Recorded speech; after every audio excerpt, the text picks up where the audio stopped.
न मिलता गम तो बर्बादी के अफसाने कहाँ जाते, अगर दुनिया चमन होती तो वीराने कहाँ जाते। शकील बदायूनी का ये शेर अपने आप में बताता है कि आज दूरदर्शन उत्तर प्रदेश की टीम बदायूं में है।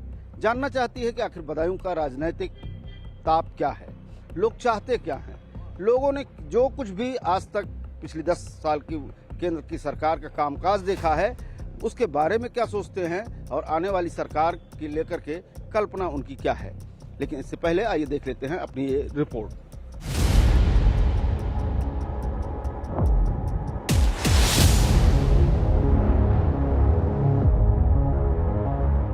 समाजवादी पार्टी का मजबूत गढ़ समझे जाने वाला बदायूं मुलायम परिवार के एक और डेब्यू का गवाह बनने जा रहा है। बदायूं से शिवपाल सिंह यादव के बेटे आदित्य यादव अपनी चुनावी पारी की शुरुआत कर रहे हैं। पहले समाजवादी पार्टी ने बदायूं से शिवपाल सिंह यादव को टिकट दिया था, लेकिन माना जाता है कि शिवपाल सिंह यादव ने बेटे आदित्य सिंह का नाम अलाकमान को आगे बढ़ाया। उसके बाद आदित्य को टिकट मिला।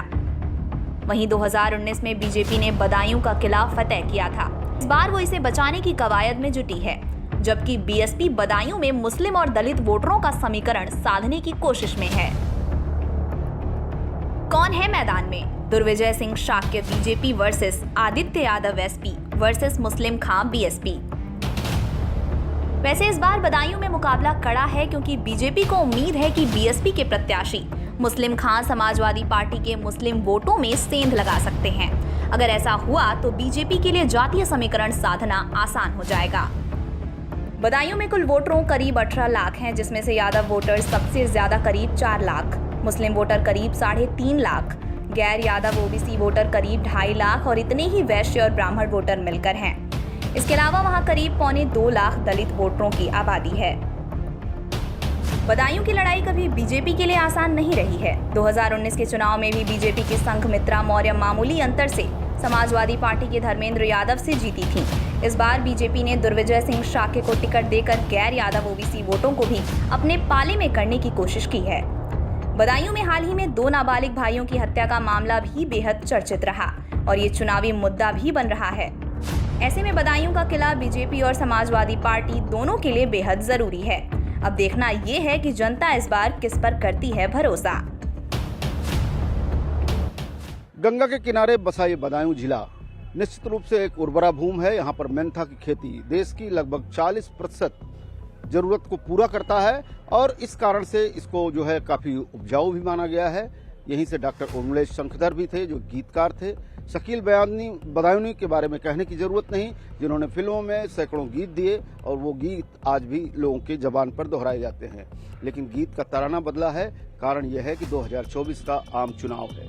इस आम चुनाव में लोग क्या सोचते हैं, लोग क्या चाहते हैं, जानना चाहेंगे। एक बड़ा मुद्दा उठ करके आता है कि योगी सरकार में महिलाएं सुरक्षित हैं और महिलाएं घर से कभी भी निकल सकती हैं और अपराध पर नियंत्रण है। क्या? जी बिल्कुल, मैं तो इस बात से पूरी तरह सहमत हूँ। मेरी बेटी रात को 8 बजे के बाद ट्यूशन पढ़ के घर आती है और मैं बिल्कुल निश्चिंत होती हूँ। मुझे पता है मेरी बेटी सुरक्षित घर आएगी और मुझे इस चीज को लेकर जरा भी टेंशन नहीं होती। आज योगी जी मोदी जी की वजह से ऐसा है, वरना कल तक ये हाल था कि ट्यूशन के लिए बच्चियों को छोड़ने जाना पड़ता था, लेने जाना पड़ता था, उनकी सुरक्षा को लेकर बहुत ध्यान रखना पड़ता था।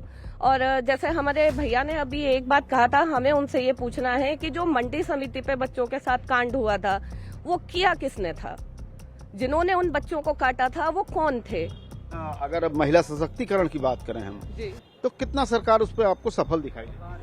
100% सफल है सरकार, क्योंकि आज जो लड़कियां इतना फ्रीली घूम रही हैं, कल तक वो बाउंडेशन में थी। उनको बाहर निकलने के लिए, नौकरी पे जाने के लिए बहुत सोचना पड़ता था। परिवार वाले भी उन्हें नौकरी पे नहीं जाने देते थे, क्योंकि डर यही था कि बच्ची कब घर आएगी, कैसे आएगी, सुरक्षित आएगी नहीं आएगी। तो इस बात को लेके परिवार बहुत परेशान था। वो लोग नहीं चाहते थे कि हमारे घर की लड़कियां बाहर निकलें। इस सरकार को कितना नंबर देंगे आप, और इस सरकार के कौन से ऐसे काम हैं जो आपको बहुत अच्छे लगे और कौन बुरे लगे? इस सरकार को मैं पूरा 10 में से 10 नंबर दूंगा।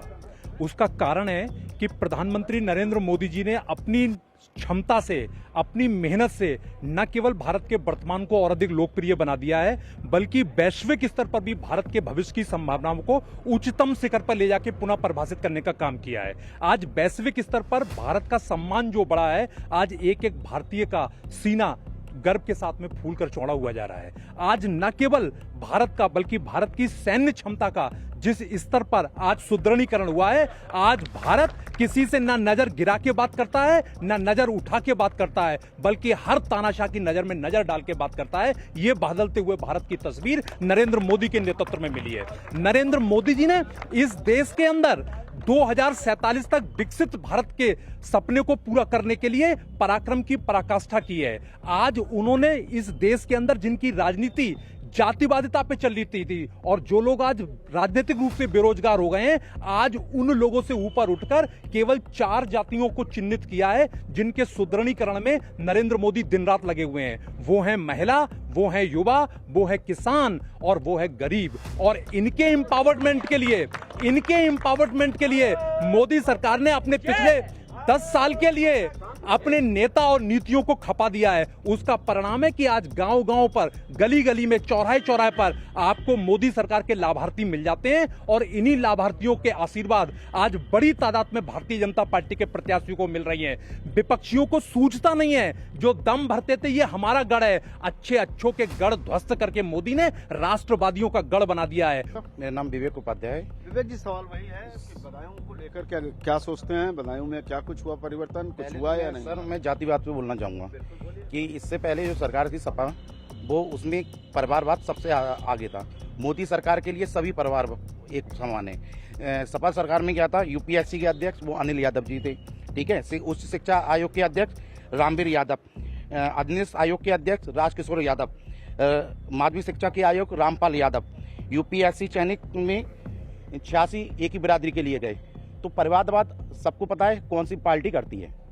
बीती 10 साल की सरकार का अगर मूल्यांकन कहें तो क्या कुछ कहेंगे?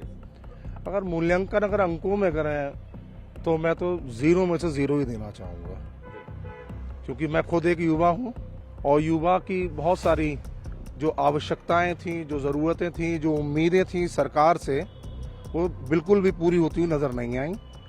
युवा को रोजगार चाहिए और अच्छे रोजगारों के साधन चाहिए, जो कि कुछ भी हमारे जिले बदायूं में नहीं मिल पाया। इस जिले की और कहानी हम बयां करने से पहले बताते चलें कि यहाँ पर संघमित्रा मौर्य भारतीय जनता पार्टी की अब तक यहाँ सांसद रही हैं, स्वामी प्रसाद मौर्य की बेटी हैं। भारतीय जनता पार्टी से स्वामी प्रसाद का नाता टूटा तो कहीं न कहीं उनके टिकट पर भी प्रभाव आया और उनका टिकट यहाँ से कटा। लेकिन बावजूद इसके यहाँ पर समाजवादी पार्टी और कांग्रेस का गठबंधन और साथ में एनडीए और उसके साथ दुर्विजय सिंह जो इसके उम्मीदवार हैं और इसके साथ ही बहुजन समाज पार्टी भी यहाँ पर चुनावी मैदान में है। मामला त्रिकोणीय भी हो सकता है या सीधा भी हो सकता है, जानने की कोशिश करते हैं यहाँ के जनमानस से।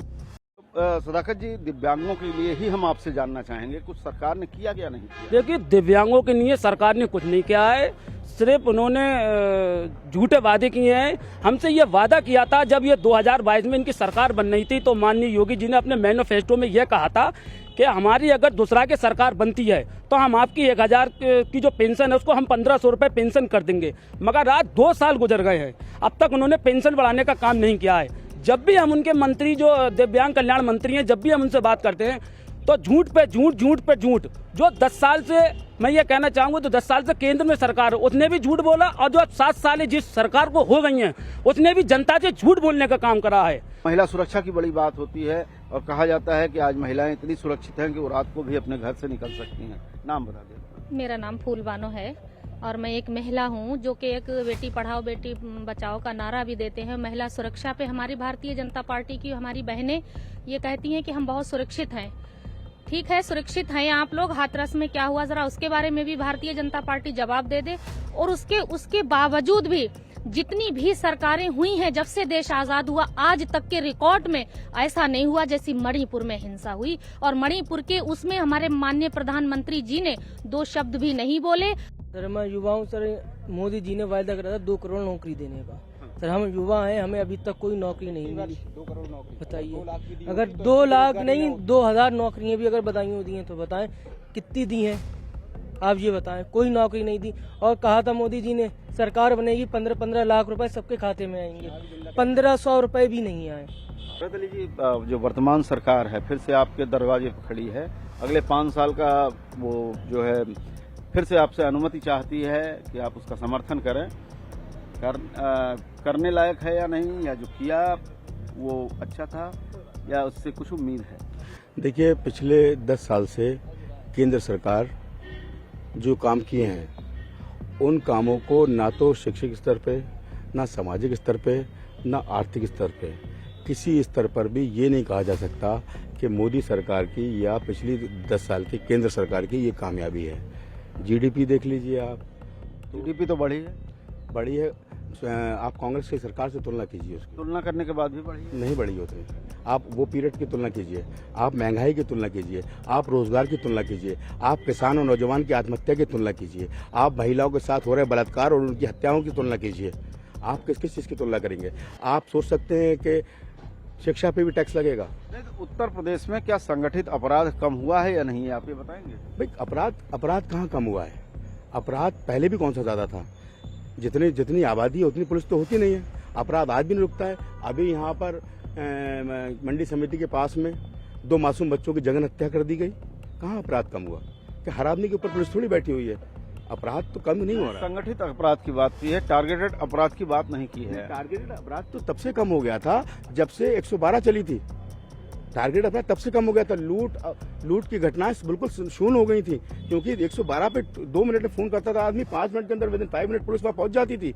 आदमी अपराधी घबरा गया था इस बात से कि अपराध मत करो, फौरन पुलिस अवेलेबल होगी। और ये योजना माननीय राष्ट्रीय अध्यक्ष अखिलेश यादव जी ने अपने मुख्यमंत्री कार्यकाल में चलाई थी। चलिए ठीक है, आपका क्या नाम है? मेरा नाम गोविंद शर्मा है। गोविंद जी, आप क्या सोचते हैं सरकार के बारे में? मैं सोचता हूँ ये सरकार है और इस सरकार को बार बार आना चाहिए।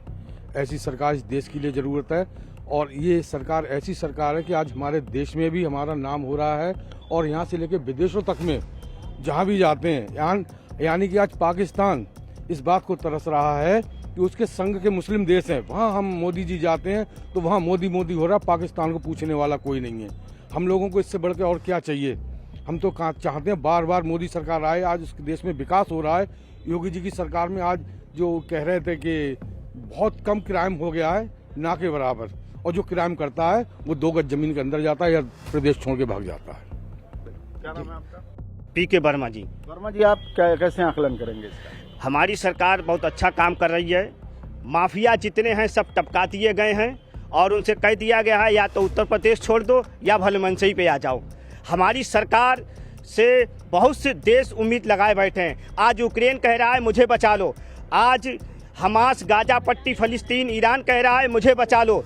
मोदी जी ने कहा है कि जो आतंकवाद को फैलाएगा उस देश को बख्शा नहीं जाएगा। हमारी सरकार में महिलाएं, बहनें सभी सुरक्षित है। हमारी सरकार में 112 में तुरंत डायल करो, तुरंत वहां पुलिस पहुंच जाती है और सबकी वहां पर सुनवाई होती है। मिशन शक्ति के अंतर्गत सभी महिलाएं, सभी भाई बहनें, हमने उनको सुरक्षित देखा है। रही बात विकास की बात, तो जितना भारतीय जनता पार्टी की सरकार में विकास हुआ है उतना किसी भी शासनकाल में, 40 साल के शासनकाल में मैंने इतना विकास नहीं देखा है। रहा मेडिकल कॉलेज की बात, तो धर्मेंद्र यादव जी ने जो मेडिकल कॉलेज बनवाया है बदायूं में, वो पैसा हमारे सेंट्रल गवर्नमेंट में माननीय नरेंद्र मोदी जी ने ही दिया है। आज अमेरिका जो कभी वीजा देने से हमारे देश को इनकार करता था, आज कहता है जीजा जी आ जाओ पिज्जा खा लो, आ जाओ पिज्जा खा लो। मैं जो सवाल आपसे करना चाहता हूं, बात होती है परिवारवाद की। अक्सर प्रधानमंत्री नरेंद्र मोदी और भारतीय जनता पार्टी परिवारवाद की बात करती है। आपने धर्मेंद्र यादव की बात की, और उसके बाद इस वक्त आदित्य यादव शिवपाल सिंह के बेटे हैं, परिवार से ही आते हैं। तो क्या कोई नेतृत्व ही नहीं है? परिवार से ही नेतृत्व जब आएगा तभी यहाँ पर लोग। उत्तर प्रदेश में 63 सीटों पर समाजवादी पार्टी चुनाव लड़ रही है। 63 सीटों पे 5 सीटों पर समाजवादी पार्टी के जो सो कॉल्ड आप लोग कहते हैं परिवार, जब परिवार में लोग राजनीति कर रहे हैं, जिनके परिवार हैं, तो उनके परिवार में भी जो लोग राजनीति कर रहे हैं, अच्छा काम कर रहे हैं, जनता उन्हें पसंद कर रही है, तो उनको चुनाव लड़ाने में कोई गुरेज नहीं होना चाहिए और न ही किसी को ऐतराज होना चाहिए। देश का जितना भी सर्व समाज है, आज उसे पूरी तरीके से पता है कि हमारे हक और अधिकार देने वाला यदि कोई है तो वो आदरणीय देश के यशस्वी प्रधानमंत्री नरेंद्र मोदी हैं। वो चाहे किसी भी समाज का हो, उसके विकास हो रहा है, और केवल जो देश के विरोधी ताकतें हैं उन्हें ही उनके पेट में पानी हो रहा है कि कैसे हम मोदी जी को हटाएं कि हमें इस गरीब जनता पर डकैती डालने का काम हो। मैं ये कहूँगा, मोदी सरकार ने पिछले 10 सालों में तो इतिहास बदलने का काम किया है। वो काम समाजवादी तो सोच ही नहीं सकती, और कांग्रेस ने तो कभी सोचा ही नहीं उसके बारे में। आज गरीब व्यक्ति को, गरीब जनता को जो जिन लोगों के पास छत नहीं थी उनको छत देने का काम मोदी जी ने किया।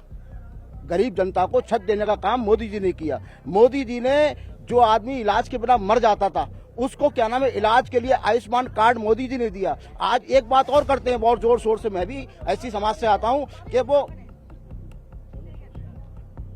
आज एक बहुत जबरदस्त बात कर रहे हैं ये लोग कि अगर ये 400 पार आ जाएंगे तो संविधान बदल देंगे। अरे संविधान को भंग करने का आइटम ही नहीं है कहीं, चाहे 400 पार आ जाए या 500 पार आ जाए। ये भ्रम, मैं अधिवक्ता हूं पेशे से, मैं पेशे से अधिवक्ता हूं, मैं संविधान का अध्ययन करता हूं, संविधान को अच्छी तरह जानता हूं। संविधान को भंग करना इतना आसान नहीं है। संविधान में कोई एक आर्टिकल बदल सकते हैं, लेकिन संविधान में कहें कि ये पूरा संविधान बदल देंगे, ये हिंदू संहिता लागू कर देंगे, ऐसा कोई विचार नहीं है और ना ऐसा कहीं विचार था, ना विचार होगा, ना ऐसी समाज इस बात में फंसेगा। व्यापारियों के लिए पहले बहुत असुविधा रहती थी। पुरानी सरकारों में माफियाओं को संरक्षण था, जिससे व्यापारी असुरक्षित महसूस करते थे, रात में दिन में निकल नहीं सकते थे पैसा लेके। बैंक में जमा करने जा रहे तो बीच में लूट हो जाती थी। आज सुरक्षित है। एक तरफ मोदी जी की गारंटी है, आज सबका साथ, सबका विकास, सबका विश्वास, सबको मोदी जी दे रहे हैं। ऐसा कोई अछूता नहीं है इस देश में। 140 करोड़ की जनता सब लाभान्वित हो रहे हैं। कोई जाति धर्म का कोई भेदभाव नहीं है। अपहरण, डकैती, लूट, दिन दहाड़े हत्याएं, बलात्कार, महिलाएं असुरक्षित, आज हमारे जिले में कानून का राज है। जो अपराध 2-2 हजार से ऊपर चलते थे, 2000 क्राइम नंबर चलता था, आज देखें 200 में, तो ये कानून व्यवस्था की है। लॉ एंड ऑर्डर है, बहुत मेंटेन है हमारा कानून व्यवस्था। और विश्व की इस समय अर्थव्यवस्था हमारी तीसरे नंबर पर है भारत की, ये सिर्फ मोदी जी के हाथ में, तो उनके द्वारा ही ये सारा कराया गया। यहाँ के जो लोकल अंडरग्राउंड केबल का मामला उखड़ा था, अभी बीच में देखे थे आपने, सब जानवर जा रहा है, जानवर उससे खत्म हो गया, कोई आदमी जा रहा है तो आदमी भी उससे झुलस गया या मर भी गया। तो ये सब क्या था? सब चार भ्रष्टाचार। मैं खुद उधर सिविल लाइन में रहता हूँ, वो सही बता रहे थे, मेरे मित्र बताया, वो पुलिया रूप में है। हमारे नीचे हम लोग ऊपर से जाते हैं और जो आम जनता है वो नीचे फाटक से जाती है। तो ये वो पुल जो था, जो बताया है, उसके विकास नाम की कोई चीज नहीं हुई है। ये सिर्फ कहने में हवा हवाई है, कागजों के अंतर्गत है, लेकिन पूरी तरह से हमारे हर तरह से हमारे सरकार ने किसान सम्मान दिया है, आयुष्मान योजना दी है, लोगों को बेरोजगार उनको रोजना है, मुद्रा योजना है, उसके तहत काफी लोगों को लाभार्थी किया गया। और लाभार्थी तो हम सब है। कोरोना के समय देखिए विश्व एक तरह से बिल्कुल धाराशायी हो गया था, तो भारत ने ही सबसे पहले अपने विकसित में कोरोना जैसी वैक्सीन बनाई और सबको लोगों को लगाई।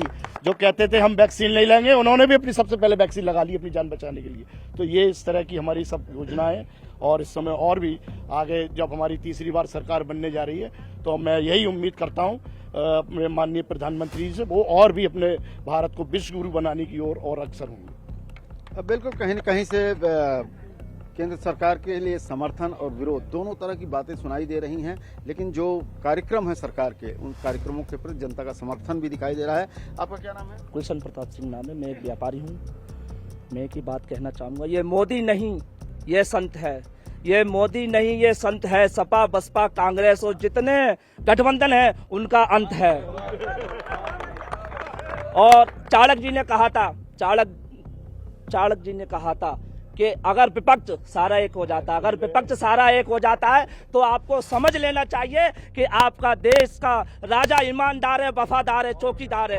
ये कितने ही एक हो जाएं, कितनी ही पार्टियां ये गठबंधन कर लें, लेकिन मोदी जी का बाल बांका नहीं कर सकते। पूरा हिंदुस्तान का युवा मोदी जी के साथ है, युवा पढ़ा लिखा मोदी जी के साथ है, और हर वर्ग का इंसान मोदी जी के साथ है। मोदी ने ये विश्व में ये काम कर दिया, पंडित दीनदयाल जी के सपनों को साकार कर दिया। जब से रखा प्रधानमंत्री की कुर्सी पे कदम, देश में नहीं पूरी दुनिया में चमत्कार ही चमत्कार कर दिया। मैं बताना चाहता हूँ इनके लिए, इन लोगों के लिए बताना चाहता हूँ। दिव्यांग भाई हमारे कह रहे थे कि कोई लाभ नहीं मिला, मैं इनको भी बता देना चाहता हूँ। पहली बार योगी आदित्यनाथ मुख्यमंत्री जी ने विकलांग आवास देने का काम, पहली बार मुख्यमंत्री जी ने विकलांग आवास देने का काम किया, विकलांग आवास देने का काम किया है। इनके लिए धन्यवाद देना चाहता हूं कि मोदी जी ने जो राम मंदिर का, जो कांग्रेस सरकार 60 साल से राम मंदिर के मुद्दे को लटकाती रही, भटकाती रही, तड़पाती रही हम सनातनियों को, हिंदुओं के लिए। जब से वो मोदी सरकार आई, माने मोदी सरकार, तो मोदी सरकार ने केस भी जीता और पूजा भी की और राम मंदिर भी बनवाया। इसलिए मैं सभी युवा, हिंदुस्तान के युवाओं से कहना चाहता हूं कि जितने से जितना ज्यादा वोट, जितने से जितने ज्यादा से ज्यादा अगर वोट मोदी जी को दें तो हम मोदी जी का कर्ज उतार नहीं सकते हैं। अगर मेरा खून का एक एक कतरा मोदी जी के काम आया तो भी वो भी कम है, क्योंकि हमारे प्रभु श्री राम को उन्होंने टेल में से लाके मंदिर में रख दिया उन्होंने। तो इससे मोदी जी का जितना एहसान, जितना गुणगान करूं, जितना मैं गुणगान करूं उतना मैं कम है। सपा वाले क्या चीज नहीं ले रहे हैं। सपा वाले आवास से लेके, शौचालय से लेके, अनाज से लेके और 5 लाख का आयुष्मान कार्ड से लेके और ये विकलांग खड़े, इनने रिक्शा देने का भी काम किया माननीय मोदी जी ने। और देखिए, चाहे सुनिए सुनिए सुनिए पहले सुनिए सुनिए सुनिए सुनिए पहले इनके आपस में सुनिए, जब इनका लोकसभा का टिकट होता है, सुनिए, सपा वालों का, तो उनके आपस में ही परिवार में सुनिए प्लीज पर्सनल नहीं आप सुनिए मैडम, मैं सबकी बात सुनूंगा, सबकी बात मैं सुन लीजिए, मैं आराम से रहिए। ये इसने ये कहा कि ये मेडिकल कॉलेज का हो गई बात, हो गई। अरे नहीं सुनिए, जब लोकसभा का चुनाव आता है तो इनके आपस में ही सेफई वाला परिवार, सेफई का परिवार उनमें आपस में ही नहीं हो रहा कि टिकट किसको दिया जाए। शिवपाल जी ने सोचा कि मेरा टिकट बधाइयों से हुआ है, तो उनने सोचा कि यहाँ मेरी इज्जत चली जाएगी, तो उनने क्या सोचा कि अब बेटे को उतार दें। जब बेटे को उतारा, बेटा सोच रहा है कि अब तो पब्लिक भी नहीं मिल रही, तो 500 रुपया दे के महिलाओं को वो पब्लिक बुलाते हैं, वो भी नहीं आती है। और ये मोदी जी का जो प्रोग्राम होता है, चाहे छोटा हो, चाहे रैली नहीं, रेला चल रहा, रेला माननीय मोदी जी का, और मोदी जी को कोई नहीं रोक सकता है। केवल मोदी की सरकार है और विपक्ष के घरों में भी जो महिलाएं हैं वो भी चाहती हैं कि मोदी सरकार ही आए, जिससे कि शहर की, जिले की, देश की महिला, परिवार, बच्चे सब सुरक्षित रहें। इसलिए सबसे ही ये आह्वान है कि कमल का बटन दबा के ज्यादा से ज्यादा वोट देके हमारे प्रधानमंत्री मोदी को फिर से प्रधानमंत्री बनाएं। ये एक भारतीय जनता पार्टी एक ऐसी पार्टी है जो कि मुस्लिम समाज के लिए भरपूर तरीके से योजनाएं दे रही है। 70% लाभ मिल रहा है उसका, और मुस्लिम समाज भी समझ चुका है कि हमारी पार्टी हितैषी है, तो यही हितैषी है भारतीय जनता पार्टी। इसके लिए सबका साथ, सबका विकास, सबका विश्वास इसके साथ। नरेंद्र मोदी पर परमपिता परमेश्वर की पूरी कृपा है। और मैं आज आपको मैं प्रजापिता ब्रह्मा कुमारी विश्वविद्यालय का छात्र भी हूँ, और आप चाहते उनको देख लेना, भारतीय जनता पार्टी और एनडीए 400 सीटें पार करेगा, क्योंकि हमारे मन में किसी के लिए खोट नहीं है। दूसरी बात, हमने आज तक 10 वर्ष के शासनकाल में किसी भी व्यक्ति के खिलाफ एक भी शब्द नहीं बोला है। आतंकवाद हमने खत्म किया, उग्रवाद हमने खत्म किया, और कोई भी मुसलमान भाई हो, जाटव भाई हो, ब्राह्मण हो, सबके लिए समान रूप से हमने हर चीज योजना का लाभ देने का काम किया है। आपको बहुत बहुत धन्यवाद। अगर किसी ने लाभ दिया है तो भारतीय जनता पार्टी की सरकार ने दिया है, चाहे वो किसान निधि हो, चाहे प्रधानमंत्री आवास हो, चाहे इज्जत घर हो, शौचालय, चाहे गैस का सिलेंडर हो, कोई भेदभाव नहीं है। कि यहाँ पर आज हालात इतने बेकार हैं कि युवा बेरोजगारी कगार पर है। भाई ने बेरोजगारी की बात करी, मैं भाई को सलाह दूंगा कि वे कर्मचारी भविष्य निधि खाते की साइट पर जाएं और देखें कि वे कौन से 6.4 करोड़ युवा हैं जिनके खातों में उनके नियोक्ताओं ने अपना अंशदान कर उनकी नौकरी पक्की है, इसका प्रमाण दिया है। अब तक जितनी भी भर्ती हैं, 12 या 13 भर्तियां ऐसी हुई हैं जिनका पेपर लीक हुआ। नौजवान का सपना साकार होने से पहले टूटा। आप रोजगार की बात करते हैं, जब बच्चा जो बेरोजगार है वो कहां से किराया मैनेज करता है, कहां से एग्जाम देने जाता है, और आपके सुनिए, आपके यहाँ पेपर लीक मामला ठंडे बस्ते में सुनिए, और दूसरे काले भाई साहब आए थे पीछे अभी, वो आपका विकास आपको दिखाना चाहिए था, वो भी उससे क्या इस आपने। पूर्व में समाजवादी पार्टी की सरकार के दौरान विभिन्न तरीके के माफिया इस सरकार सत्ता संरक्षित में यहाँ पनपा करते थे। उनमें से शिक्षा माफिया भी एक होते थे। बड़े बड़े अच्छे माफिया ठंडे कर दिए हैं, अब केवल शिक्षा माफियाओं की बारी है, जो समाजवादी पार्टी की सरकार के दौरान। अभी भाई कह रहे थे शिक्षा के मामले में, आज शिक्षा का ऐसा कोई घर नहीं है, हर घर में शिक्षित और ग्रेजुएट व्यक्ति हैं और शिक्षा बहुत सस्ती है जो पहले नहीं थी। आज जो ये झूठी बातें करते हैं, मैं केवल मीडिया में आने के लिए, आज आदरणीय मोदी जी के जब से योगी जी की सरकार है तब से गरीब का बच्चा, आज जो इंग्लिश मीडियम उसकी अमीरों के बच्चे पढ़ते थे, आज उस स्कूल में आज उन गरीबों के बच्चों के लिए पढ़ने की व्यवस्था यदि किसी ने की है, आदरणीय योगी जी और मोदी जी ने की है। ये था बदायूं का जन, आपने सुना उसका मन। अतीत का वर्तमान के साथ संघर्ष है और ये भविष्य की कहीं न कहीं बुनियाद है। इस बुनियाद पर किसकी इमारत खड़ी होगी ये तो आने वाला समय बताएगा, लेकिन ये तो तय है कि मुकाबला कहीं न कहीं सीधा समाजवादी पार्टी और भारतीय जनता पार्टी में दिखाई देता है।